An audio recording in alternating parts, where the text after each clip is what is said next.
Hey guys, tonight we slip into a narrow street where the lanterns glow like tired fireflies, their paper skins trembling in the night breeze, casting just enough light to make you wonder if you've wandered into a dream or a trap. The air is thick with incense and charcoal smoke, with the faint perfume of plum blossoms mingled with sake spilled on wooden boards. And you're moving slowly, drawn deeper by the sound of shamisen strings, plucking a tune that seems older than the city itself.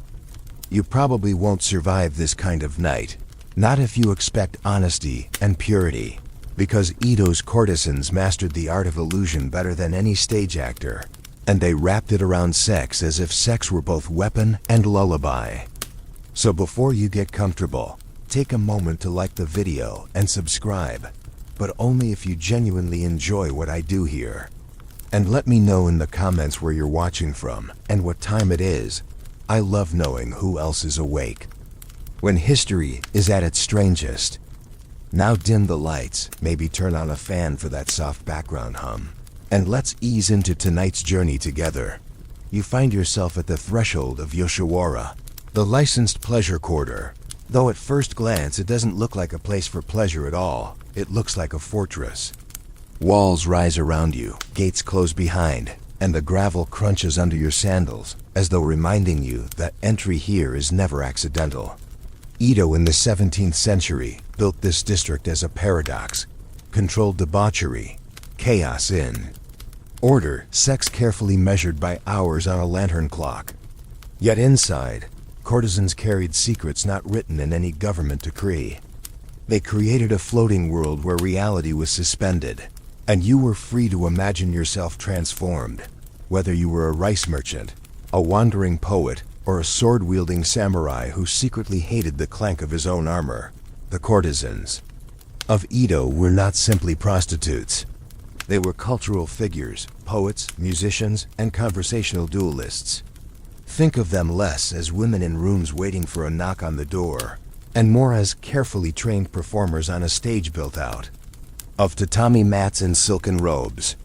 They knew how to pour tea so slowly you lost track of time, how to recite verses that made you feel like the moon had risen just to hear her voice, and how to laugh at your worst jokes as if you were the cleverest man in the city. Sex was the promise, but seduction was the true currency. And like Michel Foucault mused in his History of Sexuality, desire was never just about bodies. It was about the systems of power that choreographed them. Here, in the soft shadows of paper, screens, courtesans and their patrons enacted little plays of dominance and surrender, often scripted in advance yet feeling dangerously spontaneous.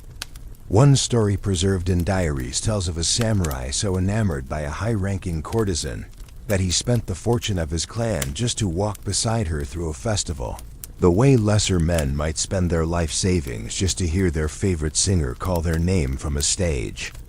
Historians still argue whether the courtesan truly cared for him, or whether her every smile was part of an economic strategy passed down like family recipes. But in Yoshiwara, that question didn't matter. What mattered was the illusion that, for one night, his world of rigid duty melted into a world of gentle chaos. The strangeness of Yoshiwara wasn't only in the sex itself, but in the rituals wrapped around it. Picture this: a procession at dusk where courtesans walked slowly in towering wooden clogs, their silk kimonos trailing like rivers of color behind them, their hair decorated with enough pins to arm a small army. Crowds gathered just to watch them pass, not because they expected any interaction, but because to see them was to touch the edge of a dream. It's a little like watching celebrities arrive on a red carpet today. You don't meet them, you don't know them, but you breathe the same air for a second, and that's enough. In one account, tucked away in a travel diary, a visitor compared the courtesan's chamber to a temple. Incense burning, screens arranged like altars, offerings of sake and sweets displayed as if for the gods. And in a sense, that's what was happening. As Eleanor Herman wrote in Sex with Kings, rulers throughout history turned intimacy into ceremony, and Edo's courtesans echoed that pattern. Sex became ritual, Ritual became performance, and performance became history. But unlike kings and queens whose passions shaped politics, the women of Edo shaped something quieter, the nightly dreams of merchants and samurai, who would otherwise have drowned in their own daily grind. Of course, not all of this was grand and poetic. Yoshiwara had its quirks, and some of them sound almost comical today. Did you know, for example, that courtesans sometimes trained pet cats to deliver love notes across the quarter, tiny scrolls tied with silk string to a collar? Imagine the danger of your deepest secrets padding across muddy alleys on four soft paws, while your rivals tried to bribe the cat with dried fish. It's the kind of detail that makes you laugh quietly, even as you wonder how many affairs were ruined by a distracted animal dot. By the time you've absorbed these sights and scents, the rhythm of Yoshiwara has already started to seep into your bones. You could almost hear the rustle of silk sleeves brushing against your arm. Feel the deliberate pace of a conversation stretched thin to make every word matter. Sense the careful balance of power where the courtesan leads you to believe you are the one in charge. But you know better because here, as Peter Webb once observed about the erotic spirit through history, desire is a theater in which the actors hold the script, and the audience is always a little lost in the dark. You step further into Yoshiwara's gates, and it feels less like entering a neighborhood and more like crossing into another universe. The floating world, they called it, though your feet still crunch on gravel and your eyes still sting from smoke. The guards at the entryway don't carry swords but ledgers, scribbling names and fees with the same solemnity that priests tally prayers. And already you realize this isn't chaos but choreography, with sex placed at the center like a stage prop. Behind the gates, the streets are lined with tea houses, each one glowing with lantern light, each one spilling the faint notes of shamisen strings and laughter that somehow sounds both rehearsed and genuine. Imagine Broadway if the tickets were measured not by seats, but by how much you were willing to pay to share a cup of tea with someone whose smile had been practiced for years.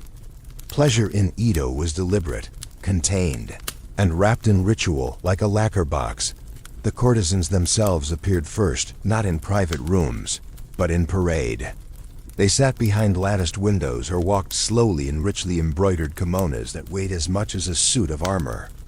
The procession was part advertisement, part theater, part tease. You didn't just buy time. You bought the right to pretend you had earned the attention of someone so impossibly adorned. A single courtesan might spend hours walking a few hundred meters, pausing at intervals so onlookers could marvel at the way her obi was tied or the way her hairpins caught the glow of firelight. Historians still argue whether these parades were primarily commercial or cultural, but either way, they created the dreamlike atmosphere that made Yoshiwara infamous. Sex here was not a quick bargain in a back alley. It was staged with the courtesan as both actress and director, controlling the pace of intimacy like a maestro guiding an orchestra.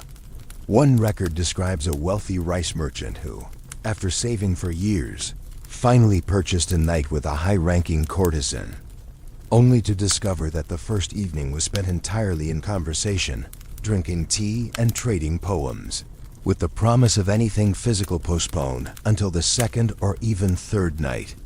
He grumbled, of course, but later admitted that the waiting was more intoxicating than the act itself. That kind of delay was no accident.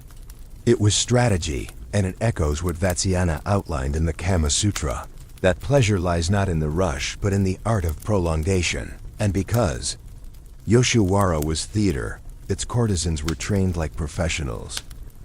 From childhood, many studied calligraphy, song, the delicate way to mix incense, even the science of folding paper into shapes that hinted at hidden meanings. One anecdote tells of a courtesan who seduced a scholar not by touch but by presenting him with an origami crane folded in such a complex pattern that he later claimed the folds themselves were a kind of love letter. Quirky, yes, but in the floating world, even paper could become erotic if presented with enough ceremony. Samurai patrons often arrived in disguise, setting aside swords before entering, because within Yoshiwara, the rigid hierarchy of Edo could be suspended.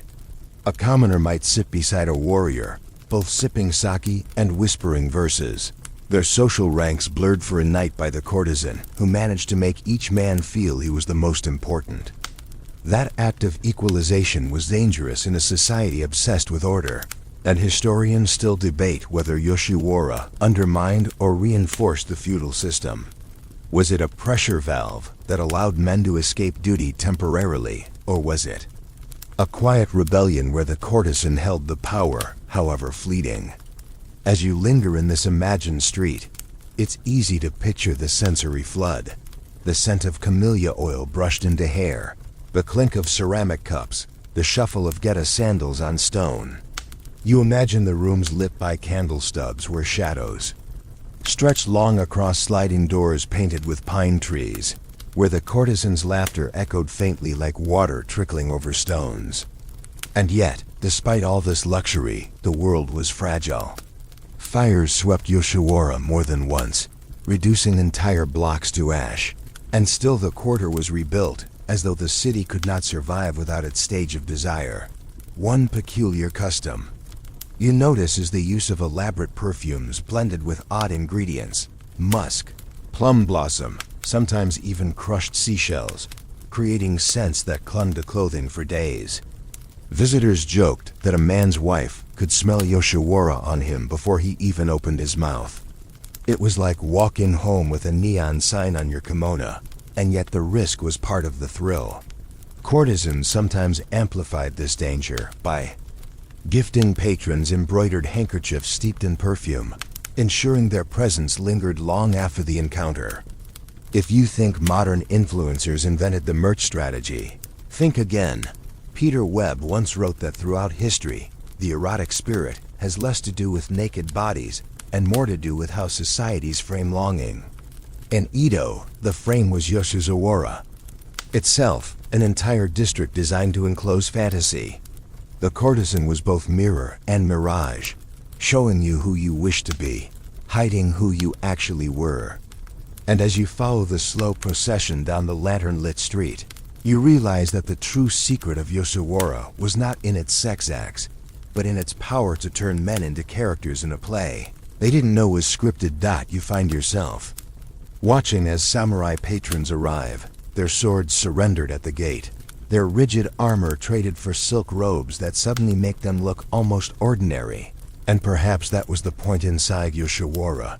They were stripped not of clothing, but of the identity that defined them outside. A man who might have ordered executions or commanded troops could now fumble nervously while trying to compose a haiku for a courtesan. And you can't help but smile at the thought that power looks less terrifying when it's busy counting syllables. The paradox of Edo's samurai was that they were men of both violence and vulnerability, and nowhere did that vulnerability show more clearly than in the pleasure quarters, where courtesans held the invisible blade. Michel Foucault argued that sexuality reveals how power circulates, and here you see it perfectly. The warrior who dominated fields of battle was reduced to a customer, while the courtesan's laughter carved deeper wounds than any katana. One story, preserved in gossip chronicles, tells of a high-ranking samurai who fell hopelessly for a celebrated courtesan known for her wit. He pledged to buy out her contract entirely, offering enough gold to purchase a mansion, but she delayed, teasing him with promises and riddles.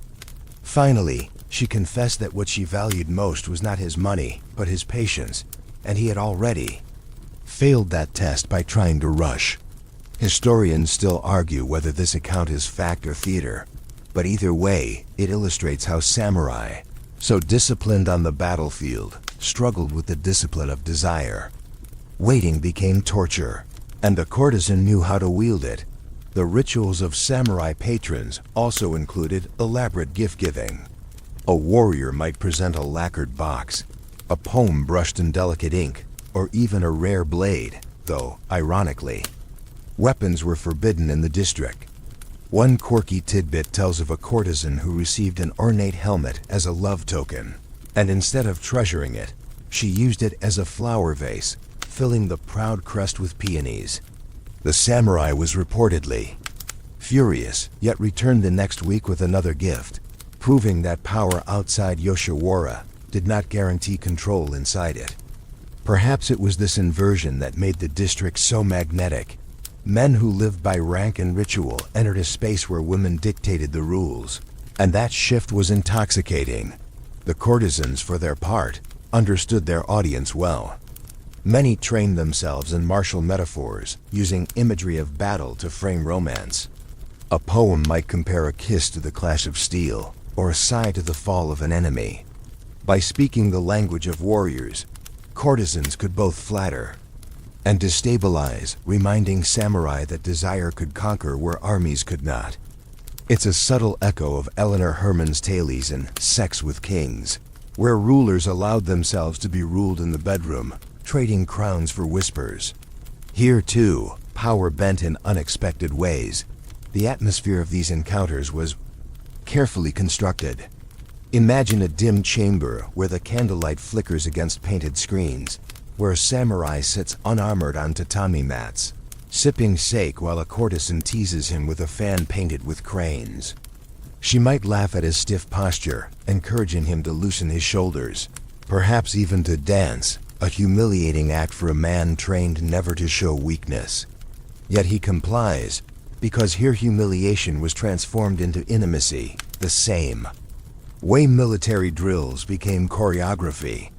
You watch and realize that the game wasn't about sex alone, but about dismantling the masks that men wore outside the quarter. And still, the samurai could not fully escape their world of honor. Some wrote long confessions after their visits, torn between duty and desire. Others tried to immortalize their courtesans in poetry, comparing them to cherry blossoms that fall too soon. One anecdote describes a warrior who carved his lover's name into the handle of his sword, hiding it beneath the wrapping so it touched his palm whenever he drew the blade. Historians still debate whether this was romantic devotion or a dangerous breach of samurai discipline, but either way, it reveals how deeply courtesans could infiltrate lives supposedly dedicated only to loyalty and battle. Of course, not every samurai behaved nobly. Some grew jealous, demanding exclusivity they could never afford. A few even staged drunken duels outside tea houses, though weapons were banned, so they fought instead with words, slamming poems onto tables as if they were blows. The courtesans often acted as referees, dismissing one man with a polite bow while rewarding another with a smile, proving that victory here was measured not in blood, but in charm. And if you think this sounds like high school drama dressed in silk, you're not wrong. History often repeats itself, only with more expensive costumes. By the end of an evening, the samurai might leave poorer, lighter, and perhaps a little wiser. Outside Yoshiwara's walls, he would strap his swords back on, resume his place in the hierarchy, and pretend the night had been nothing but a dream. But you know, and he knows, that the dream was the only place he felt truly unarmored. Peter Webb suggested that erotic encounters expose the spirit of a culture more than its laws do. And in Edo, that spirit was clear. Even the mightiest warriors longed for spaces where vulnerability was not punished, but rewarded. You pause outside a paper-screened room and hear laughter so soft it might be mistaken for the rustle of silk. And curiosity pulls you closer until you glimpse the courtesan at work, though to call it work feels too small for the art unfolding before you. She does not rush. Every gesture is deliberate, every movement rehearsed until it looks unplanned. Her fan opens with a flick like the wing of a crane. Her perfume drifts with the faint spice of cinnamon and plum, and her eyes dart in sly mischief, as if daring the samurai opposite her to hold his composure. This is not clumsy seduction, but a performance so precise it could be mistaken for a religious ritual. Except the altar here is the body, and the prayer is patience. You probably won't survive this scene either. Not if you believe sex is just a matter of touching skin. Because in Edo's pleasure houses it began with the brush of words and the choreography of silence, the secret techniques of courtesans. were whispered about like ghost stories. How they could extend a glance until it became unbearable. How they folded sleeves to signal acceptance or refusal. How the pressure of a single finger on a sake cup could send a man spiraling into fantasies. He never confessed even to his closest comrades. Historians still argue whether these methods were systematized instruction or simply the accumulated craft of women teaching one another. But either way, they built a language invisible to the uninitiated. Vatsyayana's Kama Sutra insists that touch without timing is wasted, and here timing was everything. The courtesan might lean in close enough for her breath to graze a man's ear and then retreat with a laugh, leaving him more captivated by absence than presence. One famous tale describes a courtesan who composed erotic riddles in the form of haiku, challenging patrons to solve them before receiving so much as a smile. A wealthy merchant reportedly spent an entire fortune chasing her wordplay, convinced that the solution to each riddle unlocked a new level of intimacy. Whether or not he ever solved them is lost to time, but the story itself hints at how the courtesans manipulated intellect as well as desire. This was seduction as scholarship, sex as puzzle. And if you've ever stayed up too late trying to crack a crossword, you understand the maddening pleasure of wanting answers you can't quite reach. The rooms themselves were tools of technique. Incense smoke curled in deliberate patterns, chosen not just for scent but for symbolism. Sandalwood for calm, lotus for devotion, clove for excitement. The courtesan controlled the air you breathed, the rhythm of the conversation, even the light of the candle, trimmed to cast shadows that exaggerated her profile while softening yours. Eleanor Herman's stories of royal mistresses remind us that great lovers in history always understood environment was half the battle. Cleopatra on her perfumed barge, Louis XV's mistresses in mirrored salons, and Edo's women were no different. Only their mirrors were lacquered screens painted with cranes or pine trees. A quirky detail often overlooked is the use of elaborate hair ornaments as coded signals. Some accounts say a shift of a pin could mean "I'm tired of this" guest, while a tilt to the left might suggest he may stay. Imagine the stress of decoding this subtle semaphore while already flustered with sake. It's a wonder anyone got further than polite conversation. And yet that difficulty was part of the allure, because the harder the path, the sweeter the illusion of victory. It's a trick as old as desire itself. Create obstacles, then reward the one who believes he has overcome them. One samurai diary recounts a night when the courtesan refused to touch his hand directly, instead passing him the sake cup again and again, letting their fingers almost meet but never quite, until by the 12th pass he was shaking. He later confessed it was the most intimate experience of his life, more potent than any battlefield glory, and you can almost hear him muttering into the darkness, baffled by how a game of cups undid years of training. Was this love? Was it humiliation? Historians still debate, but you suspect it was something more slippery, the intoxication of being seen and toyed with at the same time. Peter Webb wrote that the erotic spirit thrives in suggestion more than in conclusion, and nowhere was that truer than in Edo's pleasure quarters. The courtesans knew when to stop, when to leave a man trembling on the edge of hope, when to replace fire with laughter, when to let the night end in frustration rather than fulfillment. To modern ears that might sound cruel, but inside Yoshiwara, it was an art form, a kind of emotional origami folded into memory. You imagine yourself walking away from such a room, your senses sharpened, your chest hollow with longing, your purse lighter, and yet your mind already plotting how to return. You linger in the shadow of another tea house and notice how the entire rhythm of Yoshiwara is less about sudden passion and more about slow strategies, and it dawns on you that sex here was not only intimacy but also negotiation, a quiet chess game played with fans, silks, and carefully measured pauses. Courtesans were masters at turning affection into currency, transforming flirtation into security, and you realize that behind the laughter there was calculation. because survival demanded it. A woman could not simply be beautiful. She had to be clever, resilient, and endlessly patient, spinning stories where love became both shield and sword. Eleanor Herman wrote in Sex with Kings that royal mistresses secured dynasties by controlling affection, and the same logic unfolded in Edo. Only here the throne was a tatami mat, and the crown was a painted comb slipped into glossy black hair.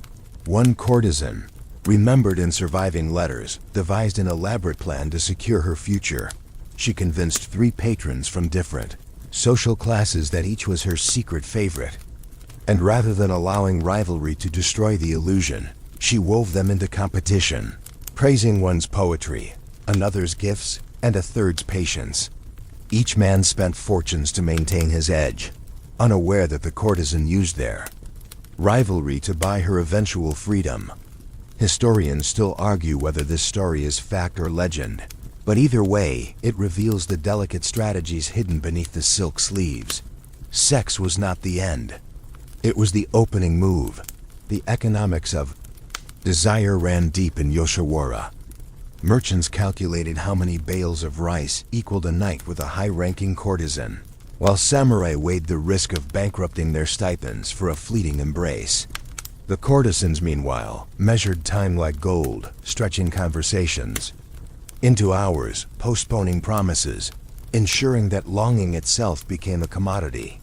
If you've ever watched a modern subscription service that keeps you hooked with just enough content to make you pay for the next month, you've glimpsed the same formula, only Edo executed it with hairpins and candlelight instead of algorithms. Quirky customs appeared everywhere. For example, courtesans often exchanged poetry written on thin strips of tanzaku paper, and these notes were sometimes deliberately burned after reading. The ashes mixed into sake and swallowed by the recipient as proof of devotion. Imagine drinking your own love letter. It sounds absurd, and yet it was believed to fuse emotion with the body. Some accounts even describe courtesans offering strands of hair woven into cords, tokens more personal and enduring than any jewel. These gestures blurred the line between romance and strategy, making every gift a double-edged blade. One haunting anecdote tells of a courtesan who fell genuinely in love with a samurai. Against all caution, she lowered her fees, spent hours with him for free, and even risked punishment from her house by refusing other clients. At first the samurai seemed equally devoted, but when duty called him to war, he vanished, leaving her to face debt and disgrace.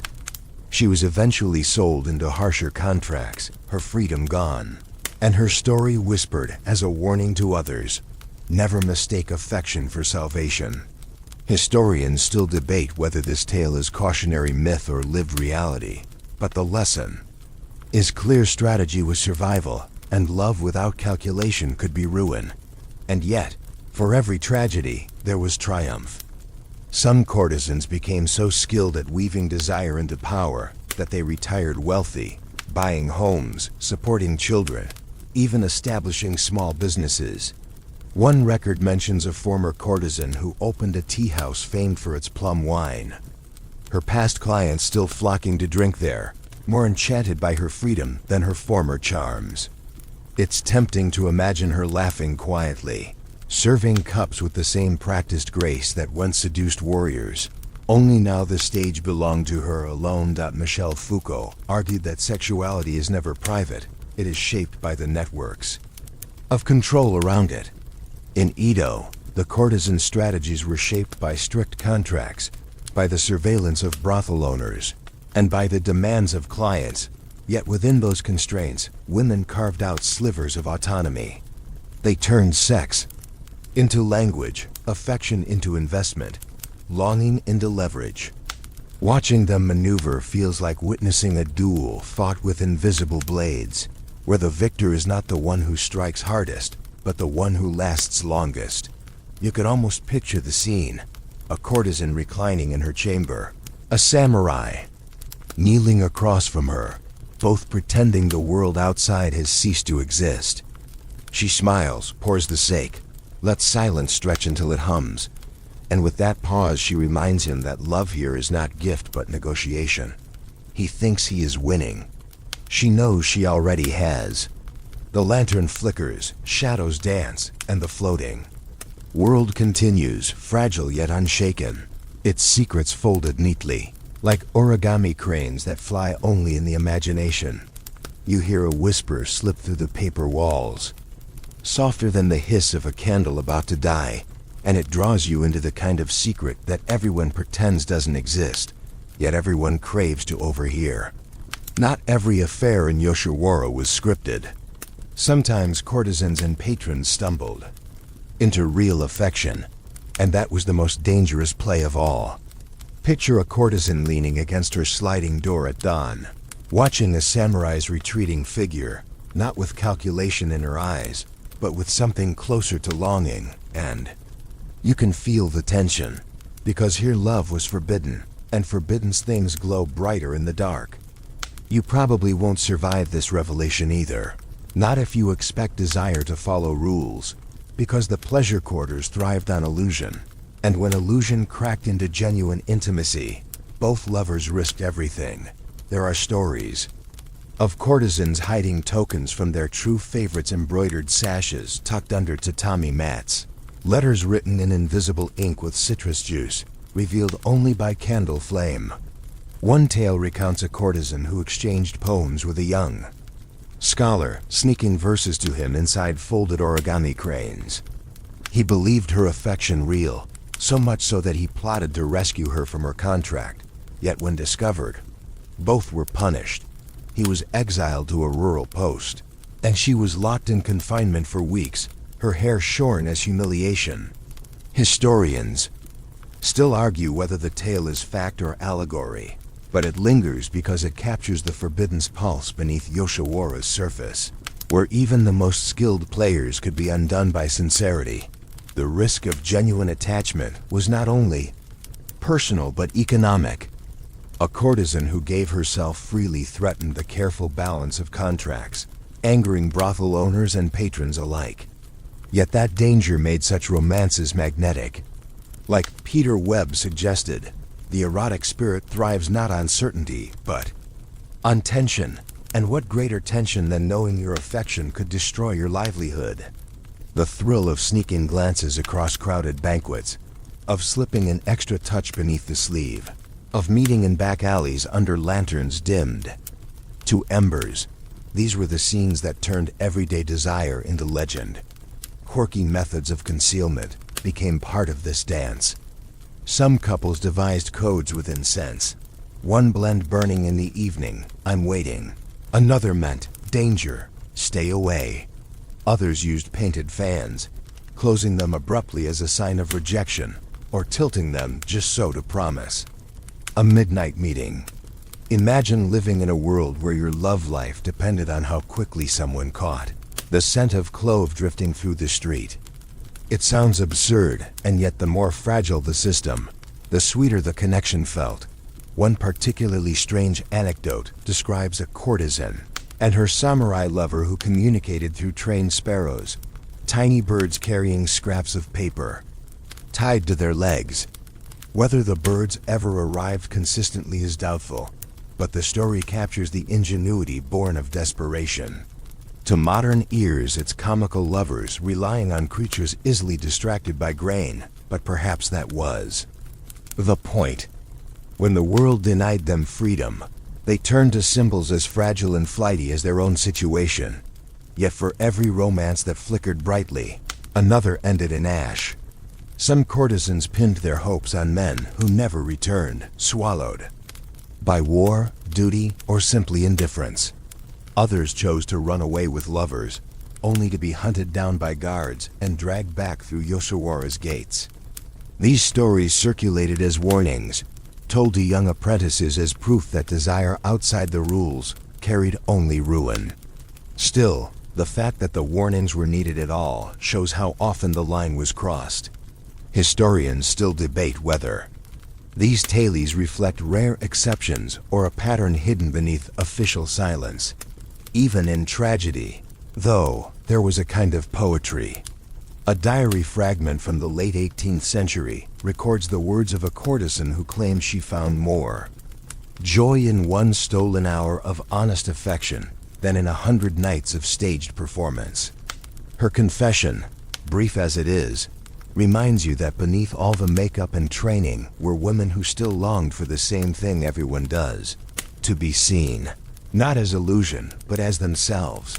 And so you drift along the narrow streets of Yoshiwara, lanterns swaying, shadows stretching, carrying these whispers with you. The courtesans smile for their patrons, the shamisen plays on, the tea flows. But somewhere behind a closed door, someone is risking everything for a stolen touch, a secret poem, a fleeting glance. You realize that in a world built on artifice, the most intoxicating thing was not the performance, but the cracks that let the truth slip through, fragile and fleeting, yet powerful enough to haunt the memory of an entire city. You wander deeper into the quarter and notice how the floating world was never sealed off from the larger tides of history, how whispers of foreign lands drifted in with the smoke of incense, weaving themselves into Ito's patterns of desire. The courtesans themselves were cultural chameleons, adopting tricks and styles from outside influences, and it gave Yoshiwara an edge of novelty, a sense that every encounter carried something both familiar and strange. Imagine sitting across from a woman who quotes Chinese poetry one moment, then hums a Portuguese hymn learned from sailors the next, her voice wrapping languages around you like layers of silk. You probably won't survive this kind of cultural crosscurrent, not if you expect love and sex to be purely local, because Ito thrived on borrowing, blending, and bending traditions until they shimmered like lantern reflections on water. Historians still argue whether courtesans deliberately studied foreign ways to intrigue their patrons, or whether the influences seeped in naturally through trade.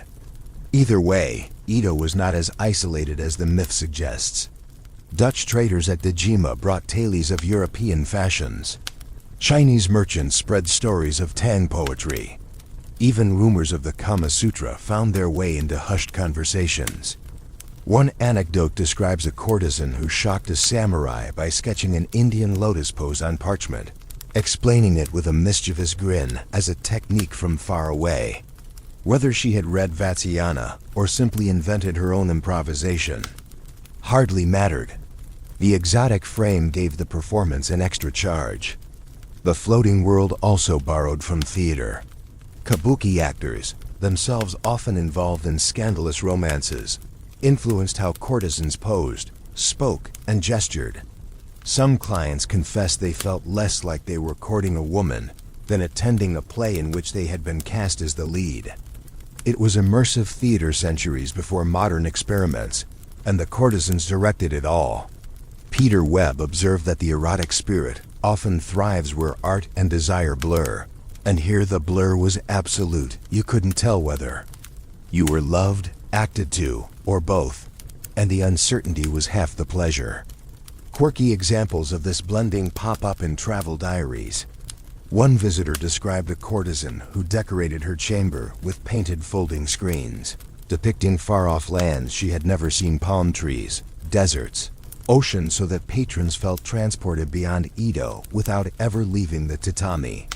Another account mentions tea flavored with cinnamon and nutmeg, spices so rare they hinted at foreign luxury, making the simple act of sipping feel like crossing borders. Even perfumes were blended with imported resins, their scents drifting strangely unfamiliar, reminding guests that desire was as much about novelty as about comfort. Not all influences were embraced. Some samurai grumbled that foreign fashions made courtesans less authentic, preferring the rigid rituals of older traditions. Others, especially merchants who had tasted foreign goods in trade, adored the novelty, and paid higher fees for women who could offer them something exotic. Historians still debate whether Yoshiwara's borrowing represented cultural openness or clever marketing, but either way, it proves the courtesans understood the value of mystery. If every local trick was known, why not invent a secret from abroad to keep men guessing? One particularly striking story tells of a courtesan who adopted the Spanish practice of using a fan as a coded language. She claimed that the angle of the fan, the speed of its flutter, the way it opened or closed, all carried hidden meanings. Patrons became obsessed, trying to decode her signals, convinced she was revealing hidden passions. Whether the code was real or simply her invention, it created layers of intrigue that extended her fame and income. A single flick of her wrist could send men spiraling into speculation, proof that sometimes the idea of foreignness mattered more than its reality. And while much of this was playful, the crosscurrents also carried risks. Rumors of foreign diseases, whispered tales of sailors spreading afflictions, haunted the pleasure quarters. Quarantine rules were occasionally enforced, and courtesans sometimes burned incense not only for allure, but as a crude disinfectant. A travel writer noted that the smell of clove became associated with both desire and caution, a reminder that intimacy always carried shadows. This duality pleasure laced with danger made Yoshiwara even more compelling, because what is forbidden without the spice of risk? As you drift from chamber to chamber, lanterns flickering, the mix of scents, sounds, and accents becomes dizzying. You realize the courtesans were not only masters of their own tradition, but also curators of a global museum of desire, selecting, adapting, and repackaging influences until they became uniquely Edo. To sit with them was to taste the world without leaving the city, and that taste lingered long after the lanterns dimmed. The floating world, for all its confinement, was never truly closed. It floated precisely because it borrowed winds from every direction, carrying those who entered into seas they never knew existed. The night stretches on, and you find yourself at the far edge of Yoshiwara, where the lanterns burn lower, their flames shivering as if reluctant to surrender to dawn. The streets here feel quieter, and in that hush you sense the weight of history pressing down, for every floating world eventually drifts back to earth. The courtesans still smile, still play their games of laughter and longing, but behind their painted faces you glimpse something else, a flicker of nostalgia, as though they know the world they've built cannot last forever. You probably won't survive this melancholy either, not if you expect desire to stay unchanged, because even sex, the oldest of currencies, eventually fades when time and politics shift the balance. The decline of Yoshiwara was written not in sudden collapse but in slow erosion. Fires had already swept the district multiple times, and each rebuilding left cracks in the illusion. Merchants grew wealthier, samurai poorer, and the balance of who could afford a courtesan shifted. What once felt like a stage for warriors and poets became increasingly accessible to common tradesmen, and some said the mystique dimmed with every broadened gate. Historians still argue whether this democratization was a decline or simply transformation. But to the women within the walls, it often meant longer hours, harsher contracts, and fewer chances at freedom. Stories from the late Edo period tell of courtesans struggling to maintain their aura while competing with newer forms of entertainment, kabuki theaters, puppet shows, traveling storytellers.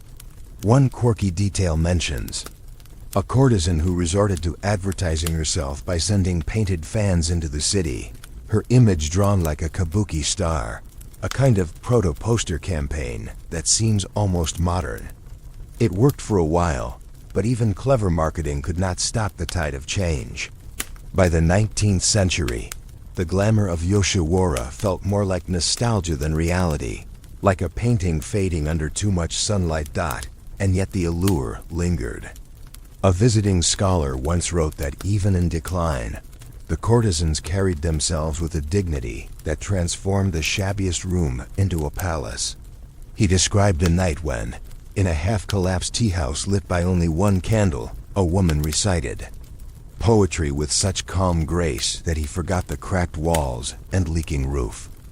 Peter Webb's reminder that erotic spirit resides in atmosphere, not just act, feels truest here, because even when the structures crumbled, the courtesans could conjure beauty out of smoke and shadow. But the shadows grew heavier with the coming of Western influence.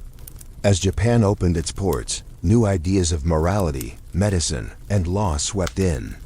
Foreign diplomats, shocked by the open existence of Yoshiwara, pressured reforms, and the government, eager to modernize, gradually tightened control.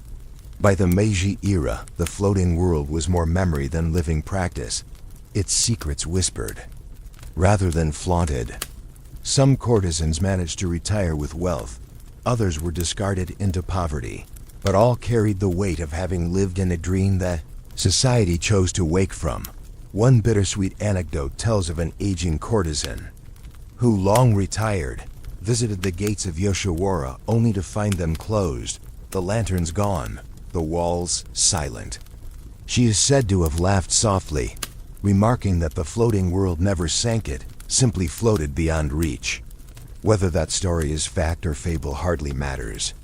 It captures the essence of decline, not as tragedy, but as transformation, where memory becomes the true stage dot. And so, as you stand at the dimming edge of Ito's pleasure quarter, you realize that the secrets of the courtesans are not truly lost. They live on in poems preserved in dusty scrolls, in paintings of women with impossible hair and haunted eyes, in the echoes of shamisen notes that still vibrate through old wood. They survive in the way people everywhere continue to link sex. With power, with performance, with longing that slips between strategy and sincerity. Michel Foucault argued that sexuality is history's mirror, and in Yoshiwara's mirror, you see both the fragility and resilience of human desire. The lantern light wavers one last time, and as you turn to leave, you carry the stories with you. The calculated glances, the whispered poems, the sparrows with secret notes, the perfumes that clung to robes, the forbidden romances that burned too brightly, the strategies that bought freedom, and the decline that turned reality into myth. The floating world dissolves behind you, but its afterglow lingers like incense on your clothes, faint, bittersweet, impossible to wash away. And now, let the images fade. Picture the lanterns dimming, one by one, until the streets grow quiet. The laughter softens into echoes, the music drifts like mist, and the courtesans retreat into shadow. Your own breathing slows, matching the rhythm of the night. There is no rush now, no intrigue, no rivalry, only the gentle hush of a city falling asleep. Let the floating world close its gates behind you, knowing you have walked its streets. In imagination, safe and unhurried, drift gently as if carried by silk waters, until the stories dissolve into dreams, where the secrets of Ito's courtesans rest in calm silence, waiting for another night. End of script. Sweet dreams.